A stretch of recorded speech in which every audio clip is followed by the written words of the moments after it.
Here's a check of today's top headlines, the news you need to know before you head out the door. The surge in coronavirus cases is prompting cities and states to reimpose limits on public gatherings and indoor spaces like restaurants and gyms.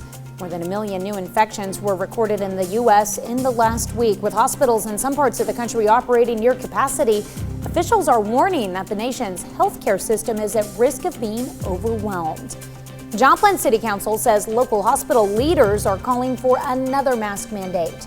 Joplin Mayor Ryan Stanley read a portion of a letter from local health leaders that called on Joplin and other cities in the region to institute a new mask mandate. The mayor told council he planned to reach out to county and city leaders from around the area in reference to the request. Several people at last night's meeting spoke against another mask mandate. Oklahoma's governor says recent increases in cases have pushed him to add new restrictions to the state's restaurants. Starting Thursday, Oklahoma bars and restaurants must close by 11 p.m. The governor has also ordered them to space tables at least 6 feet apart. If restaurants cannot do that, the governor says they should add a barrier between tables.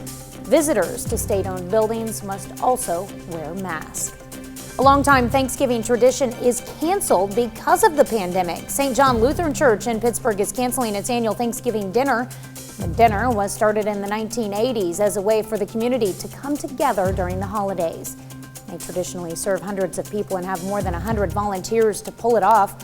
But as we face rising numbers of coronavirus cases, the church decided to make the tough decision.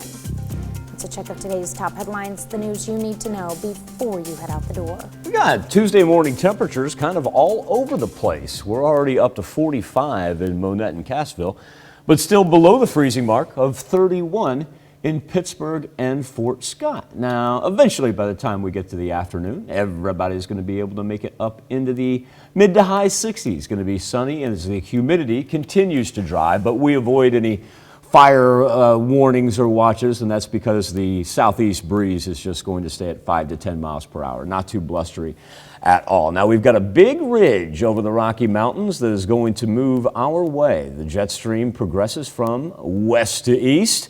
And what the ridge does is, you see it over Denver right now, it brings us warm November temperatures. My goodness, we're talking about high 60s tomorrow and even 70s on Thursday and Friday.